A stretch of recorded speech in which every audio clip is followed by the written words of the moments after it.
Get the tools you need to become a free and independent trainer with my Dumbbells to Dollars course at www.dumbbells2dollars.com.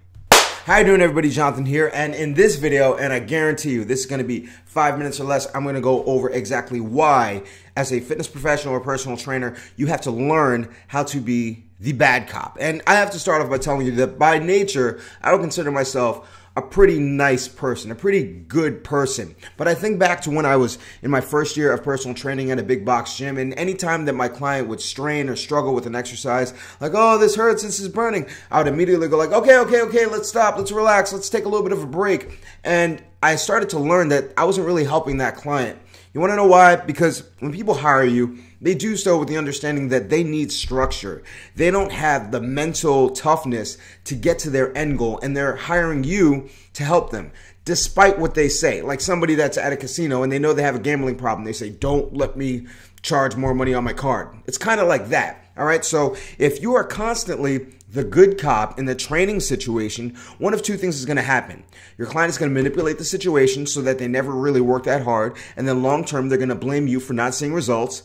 Or they're going to fire you sooner than later because you're not cut out for their bullshit. They know they need somebody that's going to push them to the limit, all right? That's going to really make them work. So if any random person were to walk into any one of my boot camp classes, you might be shocked at how harshly I speak to some of my clients. This is after I get an understanding of what their limits are, what they can take, because everybody's different, all right? So it's harsh relative to what they can handle. But I err on the side of being the bad cop. You want to know why? Because everybody else is going to be the good cop. Their spouse is going to be the good cop. Oh, you look great. Their friends are going to be the good cop. Oh, you look so good. Their family, they're going to be the good cop. Oh, way to go. You're exercising. Everybody on Instagram is going to be the good cop. You got to understand, I also am running a fat loss contest. So I just finished week 1. Some people hopped on the scale. Some people lost 1 pound. Some people lost 3 pounds. Some people lost 5 pounds.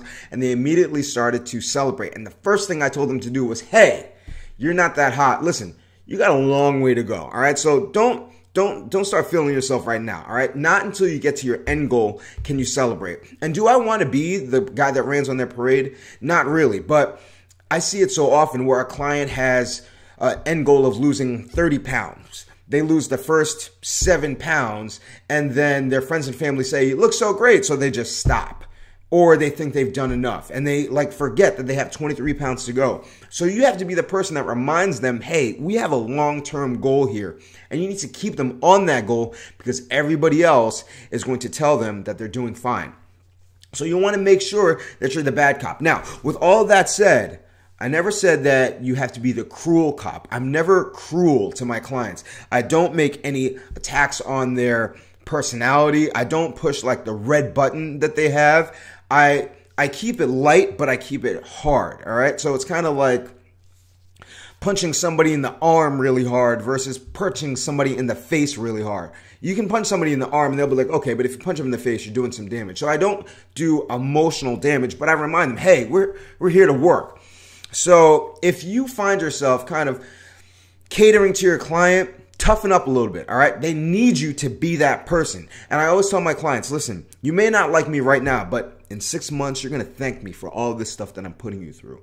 So be open, all right? Be ready. This is what your clients need. This is what's going to make you a good trainer, and they expect that from you. So as long as you're not being cruel, you're going to be fine.